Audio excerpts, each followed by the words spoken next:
Washington, D.C. as we get ready for Game 5 of the World Series. Chris, you wrote a preview column earlier today, and all that is out the window. We just got breaking news that Max Scherzer will not pitch tonight. Yeah, I got the news the same way Alex Bregman of the Astros. I just was reading about how A.J. Hinch, the manager of the Astros, said he was told, he just had the pregame press conference not too long ago here at Nats Park, and he said he learned when Alex Bregman walked in and said he had an alert on his wristwatch, which is how I got it when we were walking up to the park here. Max Scherzer will not be pitching here in Game 5 because of neck and back spasms, apparently an issue from last night, as he sleeping issue or something like that. This is not a new thing for Max, unfortunately, this year.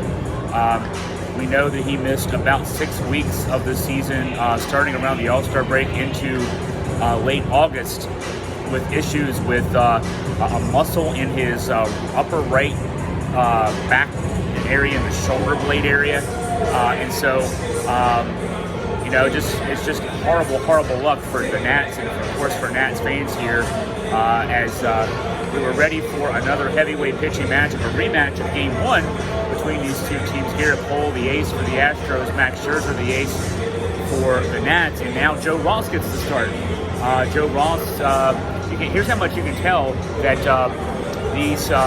that there was really no idea that this could be an issue. Joe Ross pitched 2 innings in relief here on Friday night, and if there was any inkling that he would have been needed in an emergency spot starting kind of situation, you can guess he would not have pitched on Friday night. So he's, what is your prediction there? Is he likely to go as far as he can? How many innings do you think that he'll be able to do? And then what's the rest of the lineup look like for the Nationals? This is being made up as, I'm sure, the Nats are still actually on the field right now taking batting practice as we're here. It's probably being made up by Davey Martinez and Paul Menhart, the pitching coach, kind of as we're speaking. I mean, they've had obviously word on this since they woke up this morning. But Ross pitched 2 innings the other night. He's a guy that I was just looking his numbers up to refresh. When I mentioned that Scherzer was out for about 6 weeks from the All-Star break through the latter part of August, Ross was one of the guys that actually stepped in, and Ross and Eric Fetty both stepped in pretty admirably, actually, during that stretch. I mean, this is a period of time when the Nats went from being a wild card contender to the wild card favorite, and they did so without Scherzer on the mound. During that 6-week period of time, the 4th and 5th guys there, Ross and Fetty, did well. Ross had a stretch of, in August and September, he started 8 times for the Nationals, and 7 of those starts he gave up 2 runs or less. In fact, he only gave up 2 runs in 1 of those 7 starts. He had a stretch in August where he gave up just 1 earned run over a 21 and a third inning stretch. So he's a guy that can give you innings, and he can give you good innings. We saw that the other night. Again, 2 innings the other night, 2 scoreless innings, just 1 base runner in those 2 innings. But because he pitched 2 innings on Friday night, you're probably lucky to get 4 out of him tonight. And then you're having to hodgepodge from there. The Nats, unfortunately, again, this is how you can tell this was not something that Davey Martinez had been apprised of really before he woke up this morning. The Nationals, of course, yesterday got 6 innings of work out of Game 4 starter Patrick Corbin. You had to use some of your long guys to get through those innings. You had to use Fernando Rodney, Tanner Rainey. You had to use Javi Guerra in the 9th inning. Those would have been guys you would have expected to help you eat up some innings to get you to the late innings. So let's just presume, for the sake of argument, that the Nats are somehow ahead in this game, 5th or 6th inning. And they were. Garrett Cole gave up 5 runs in 7 innings in Game 1. So let's say the Nats get a lead here in this game off of Garrett Cole. Somehow they have the magic formula that no one. A rookie played last night for the Astros, and Jose Urquidy, yeah, and got the win. So it can happen. Also, let's go with that. Let's go with that thought that somehow the Nats are able to get a lead on Cole, and Ross does give you 4, even 5. I think that's stretching it. If he gives you very efficient innings early, he can maybe give you 5. I'm kind of laughing when I say that, but say he gives you 4 or 5 innings. You know that you would love it if you could save Sean Doolittle and Daniel Hudson for the 8th and 9th. So you still got to get through the 5th, 6th, and 7th. Fernando Rodney obviously has nothing left in the tank. He didn't have much to start with. Wander Suero, he's actually pitched decently, in middle relief the last couple of innings, last couple of outings. That was Friday and Saturday. I would wonder if you can maybe get an out or two out of Anibal Sanchez. He pitched Friday night. Maybe not, but... Well, what is the plan for that? So when they go back to Houston, because at this point that's not an if, they're going back to Houston. This is a best of 7 series. Obviously, we're going to see, is Anibal possibly our game, is he possibly our game 7 if we go that far? Well, I mean, it depends. We don't know the health availability of Scherzer. Right. So he clearly would be a guy that he's not pitching today. If he can get healthy and you do go to a game 7, he's an option there. So you think game 6 will be Strasburg, and then they'll hold Scherzer for game 7 if he's healthy? I presume that they would stay on schedule with Strasburg for game 6. And so, I'm trying to think through the rest of the guys who are available in the bullpen. I mean, this is going to be tough. All right, so your column earlier today out the window. It's no longer the 2 best pitchers tonight, but the Nats will obviously have to put together some kind of crazy magic to pull off a win tonight. I think that also, I'm just kind of spitballing here, but the fact that you're not going with Strasburg on short rest maybe tells you that Scherzer's availability the rest of the series is probably up in the air. So that puts even more pressure on this situation here today. As tough as it is, you're going up with a guy who pitched 2 innings in relief Friday night, and you don't know how you're going to get outs in the middle innings to get to the end, but you still need to somehow scratch a win out so that Strasburg can close it out in 6, because you just don't know if Scherzer will be available in 7. You do have Sanchez available for a 7th game if that gets to that stage. So, but yeah, it's tougher tonight certainly. And Garrett Cole has now, we know that he's 0-1 in this World Series, so now we can say he's lost once since May 22nd, and it's to the Nats, but he's still, you have to say, the hottest pitcher in baseball. So it's a tough situation for the Nats. But, I saw a tweet from FP Santangelo, the Nats Madison broadcast color analyst, and just find a way to win. If this was a game in May or June, certainly we wouldn't be nearly as nervous as we are right now. But Joe Ross has proven to be a guy who can give you some innings. So you just got to figure it out. The other thing the Nats seem to need to figure out is not leaving runners on base. That's been the biggest challenge of these 2 games at Nats Park. There's been a number of people left on base, and we just can't seem to get that magic hit to get them over home plate. Yeah, in the last 2 games, the Nats are 1 for 19 with runners in scoring position, and that one was an infield single by Anthony Rendon that actually didn't score a run. It was, and when you call it an infield single, it's being very charitable. It was a ground ball between first base and the pitcher, and he just was able to scratch it out. So that's the one in the 1 for 19 in the last 2 nights for the Nats. All this talk about Joe Ross, etc. Obviously baseball is a game-to-game sport, and it's how hot your pitchers are.